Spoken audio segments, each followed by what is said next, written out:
우리 교회에서 간증 시간도 많이 하고 또 하나님께서 예배 가운데서 간증하는 것 기뻐하시는 것이다 그렇게 믿습니다.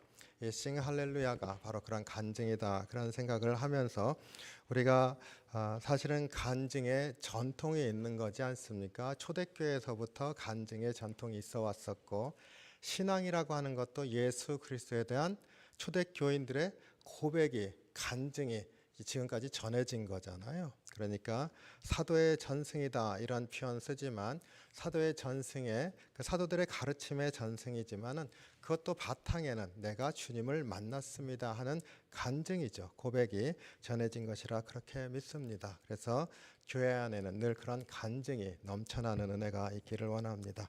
싱 할렐루야를 통해서 우리의 고백과 간증이 주님 앞에 올려지신 줄로 믿습니다. 우리 잠깐 말씀을 위해서 기도하겠습니다. 사랑이 많으신 주님, 주님의 은혜와 사랑에 감사를 드립니다.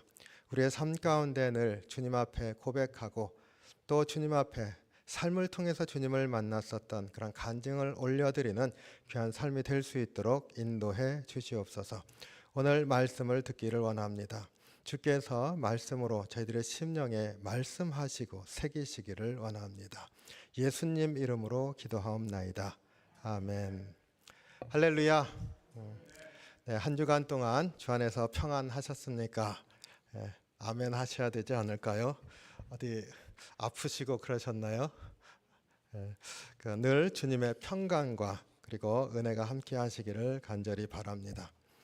오늘 싱 할렐루야 있는 그러한 주일이기 때문에 제가 설교를 조금만 짧게 하려고 노력을 해보겠습니다.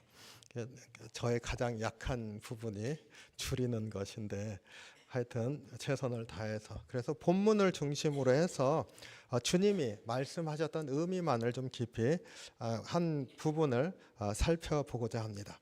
지난주에 젊은 가정을 신방했습니다. 30대 초반인 2세 가정입니다. 남편은 그 한국 분이 어머니고 또 아버지는 외국 분이신데 한국말을 잘합니다. 그리고 아내는 여기서 태어났으니까 2세죠. 당연히 한국말을 2세 치고는 굉장히 잘합니다. 그래서 굳이 영어로 대화하지 않아도 되는 가정이고 결혼한 지 한 달밖에 안 되었고 또 새 집에 들어가 있는데 같이 식사를 하고 예배를 드리자 해서 방문을 했었습니다. 그 식사한 다음에 보니까 피아노가 있길래 누가 치느냐 했더니 남편이 친다고 아주 오래전부터 갖고 있었던 조그마한 피아노라서 가지고 왔다고 그렇게 얘기를 했어요. 그래서 그러면 우리 피아노 옆으로 가서 같이 찬송하면서 예배를 드리면 좋겠다. 그래서 없던 테이블을 이렇게 피아노 옆에 피고 의자를 넣고 빙 둘러 앉아서 남편이 피아노를 치고 같이 찬양을 했습니다.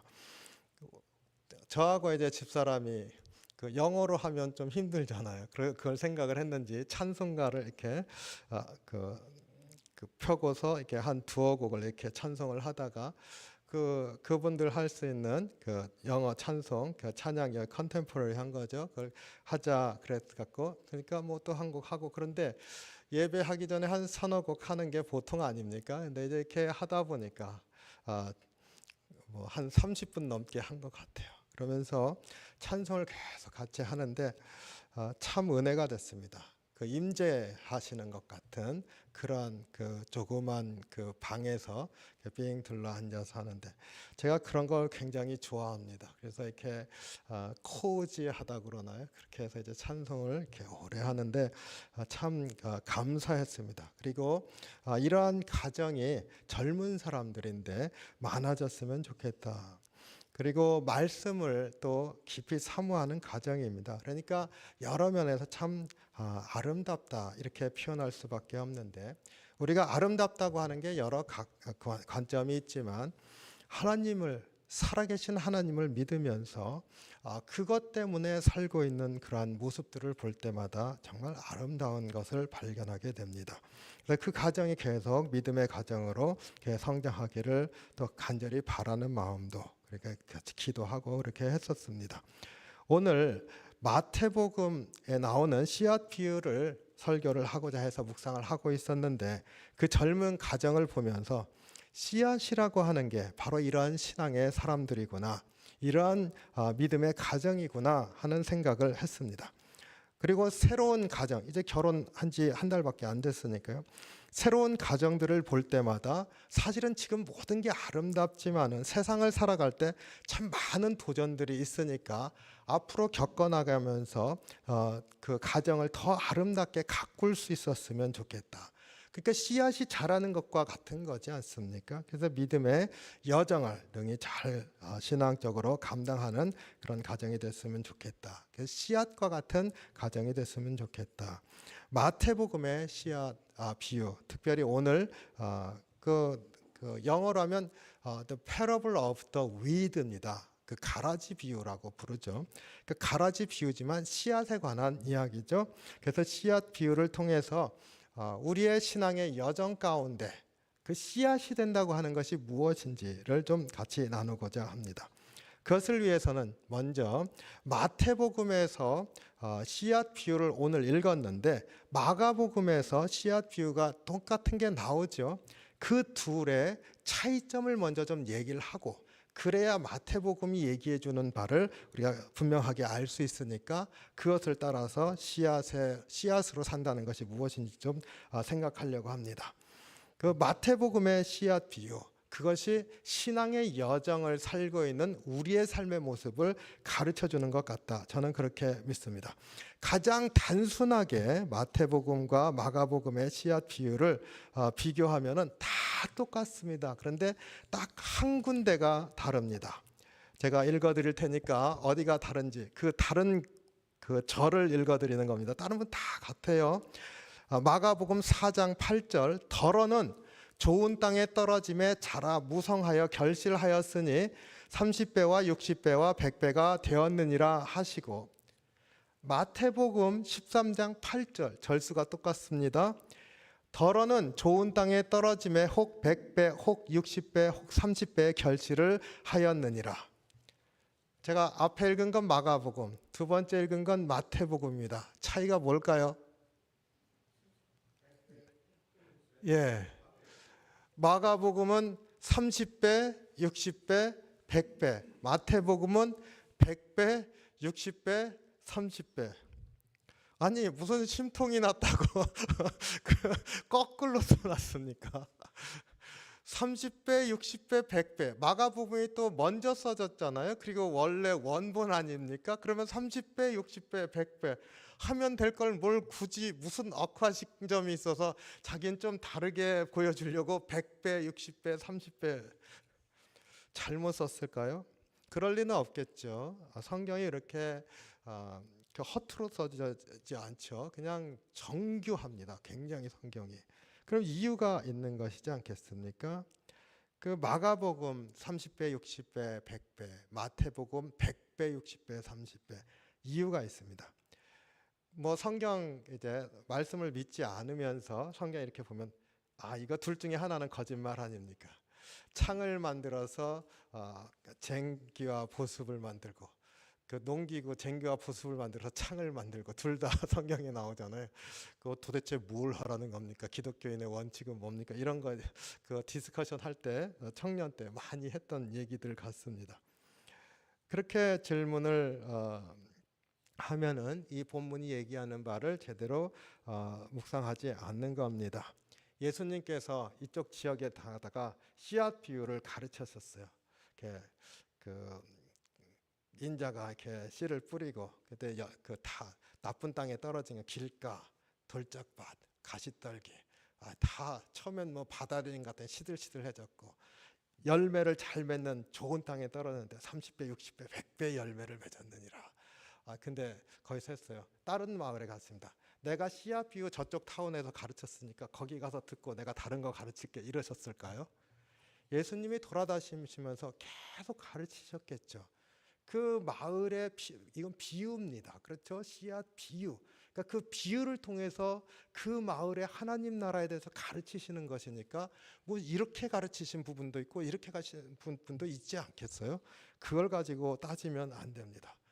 근데 마태가 바로 100배, 60배, 30배라고 하는 가르침을 예수님의 어록에서 가지고 복음서에서 이 씨앗 비유를 설명하는 이유, 그 메시지를 우리가 들어야 되는 줄로 믿습니다. 마가복음은 69년, 70년경에 써졌다. 보통 이렇게 말을 합니다. 그거는 제자들이 이제 흩어지기 시작하고 죽기 시작하고 그러니까 이 말씀이 보존돼야 되니까 이제 기록을 했죠. 제자 마가가. 그런데 AD 69, 70 그때에 예루살렘이 멸망합니다. 근데 그때 예루살렘이 멸망했을 때 이제 사람들이 그 예루살렘에 모였다 흩어질 거 아니에요. 그런데 흩어질 때 기독교인들은 소망이 하나 있었습니다. 예수님께서 이 성전이 아름답냐? 이것이 돌 위에 돌도 있지 않게 다 무너질 것이다. 그때가 되면 어떻게 되는 겁니까? 예수님이 다시 오실 날이 가까워온다. 그것이 다가 아니지만 그러나 두려워하지 말아라. 그렇게 가르쳤으니까 이 제자들은 이제 더 주님이 오실 날이 더 가까워졌네 하면서 더 복음을 증거하지 않았겠습니까? 그렇게 복음을 증거하면서 말씀을 들고 나갔을 때 그 곳곳에 믿는 그룹들이 적은 그룹이 생겨나기 시작을 했습니다.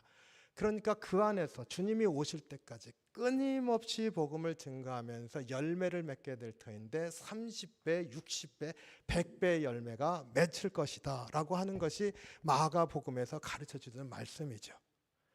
마태는 10년 뒤에 써졌습니다. 약 80년경에 써졌다 이렇게 얘기를 합니다. 근데 그 10년 동안에 무슨 일이 있었냐면은 예수님이 금방 오실 줄 아는데 오질 않으시고 교회가 계속 핍박을 받죠. 그러다 보니까 믿는 사람들이 신앙을 처음에는 받아들여서 열매를 맺는 듯 했는데 떨어져 나가기 시작합니다. 신앙을 버리기 시작해요. 그런데 그 박해 가운데서 믿음을 지키는 사람들은 견고하게 지키면서 가고 있는 겁니다. 그래서 똑같은 씨앗 비유인데 여기에서는 100배의 열매가 있었는데 60배로 점점 더 어려워지는 거죠. 박해 가운데 믿는 사람이 점점 없어지는 겁니다. 30배로 대신에 알곡들이 생기더라는 겁니다. 그 가라지 비유는 뭐예요? 말씀을 받아들여서 열매를 맺는데 가라지라는 게 그 안에 열매가 사실 알곡이 안 생기는 거잖아요. 껍데기만 있는 거 아닙니까? 그게 가라지잖아요. 말씀을 받아들였는데 뭐 잡초 같은 것들이지만은 그 안에서 자라는데 그 알맹이가 없는 것들, 알곡이 없는 것들, 타작만 하게서 타작하고 다 불에 던져질 것들 이렇게 말씀하시잖아요. 보니까 점점 줄어들더라는 거예요. 그런데 남아있는 자들이 있더라는 겁니다. 끝까지 주님을 바라면서 기다리고 신앙을 지켜나가는 사람들이 있더라는 겁니다. 그래서 이 마태가 100배, 60배, 30배는 무엇을 향해 가는 겁니까? 진짜를 향해 가는 겁니다. 알곡들을 향해 가는 거예요. 알곡이 남는다는 겁니다. 그리고 이 가라지 비유에서 마지막에 주님이 타작마당에서 천사들이 수확을 할 것인데 그 타작마당에서 알곡은 들여서 곳간에 드릴 것이다 이렇게 가르치십니다. 그러니까 마태복음과 마가복음이 거꾸로 있는 게 오히려 마태가 전하고자 한 메시지를 클리어하게 이해할 수가 있습니다.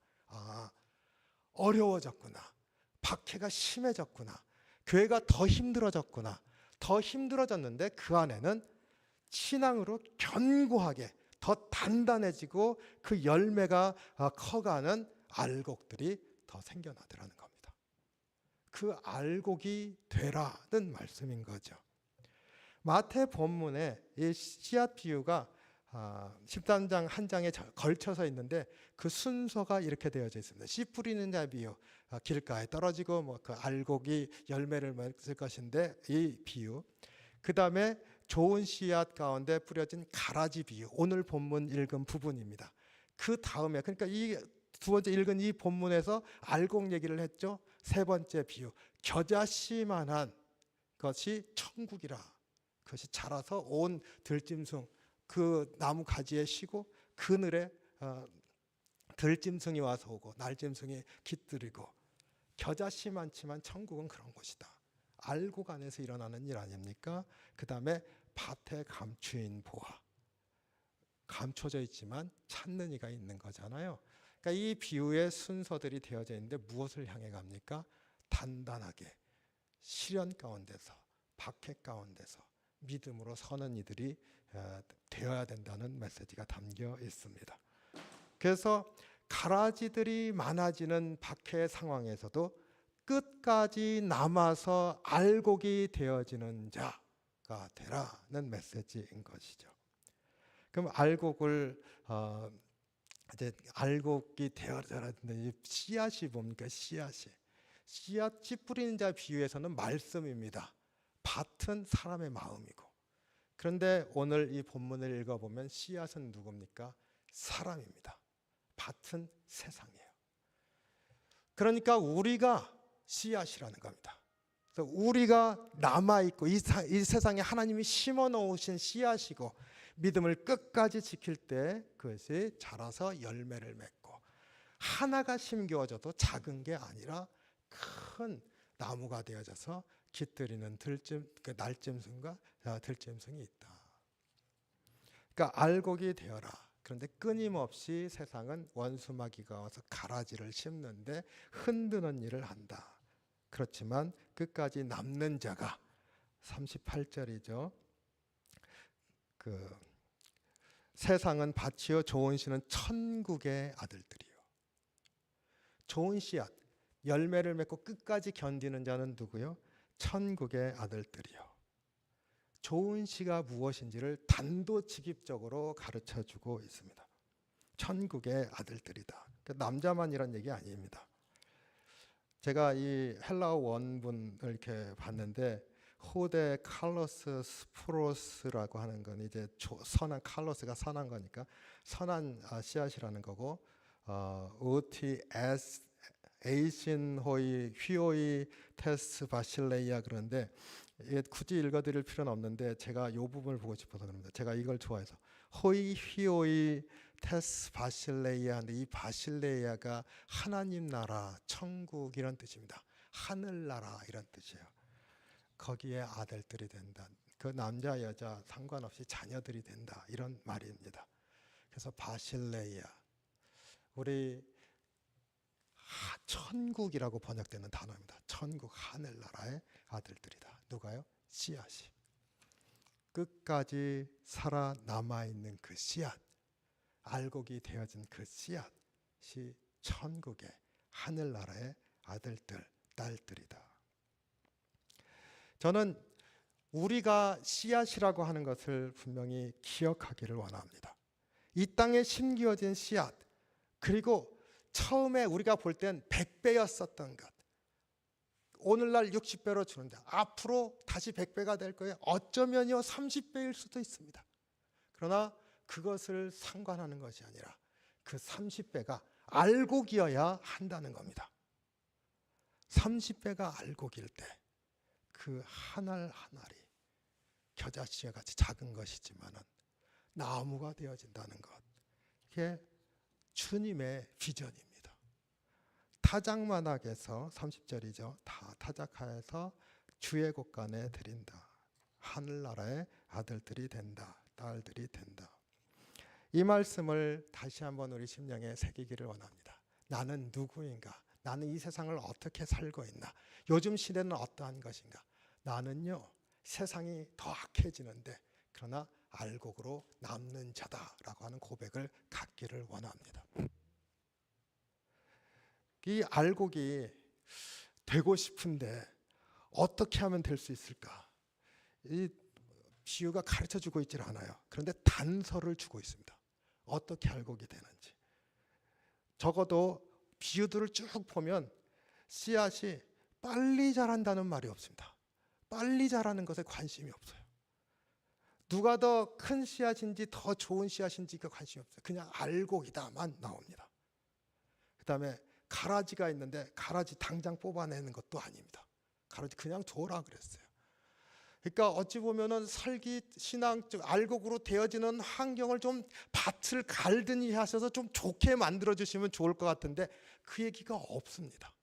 천천히 달아더라도 알곡이 되라고 가르치고 있습니다. 그러니까 씨앗으로서 척박해지는 그러한 땅 가운데서 어떻게 열매를 맺는 끝까지 버티는 알곡이 될 것인가 라고 하는 것이 우리가 생각할 수 있는 삶의 길입니다. 나의 삶의 길.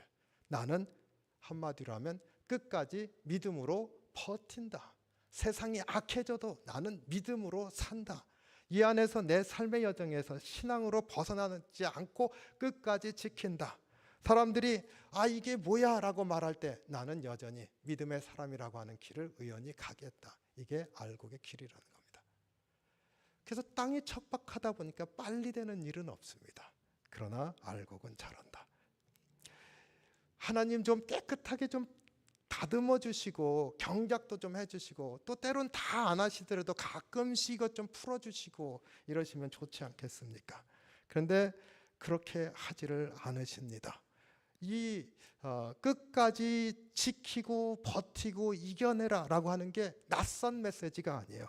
구약을 보면 구약 전체에 우리는 하나님이 놀라운 역사를 일으키시는 것을 많이 읽습니다. 이적과 기사의 이야기가 굉장히 많아요. 하나님 백성을 위해서 하나님의 행하신 일들, 그 구약을 다 읽으면서 세면은 아마 다 세기 어려울 겁니다. 세면 셀 수는 있겠죠. 성경에 뭐 스토리가 거기 있는 것만 세면. 그렇지만 우리가 아마 세기 어려울 겁니다. 굉장히 많습니다. 그런데 그 수많은 권능의 행사 중에서 이스라엘 백성에게 일어나는 재앙이나 시련을 막아주셨다, 없앴다라는 이적이 하나도 없습니다. 하나님이 하신 놀라운 이적들은 일어나는 시련을 없애주시는 것이 아니라 그 시련이 일어나는데 그것을 이기게 하십니다. 우리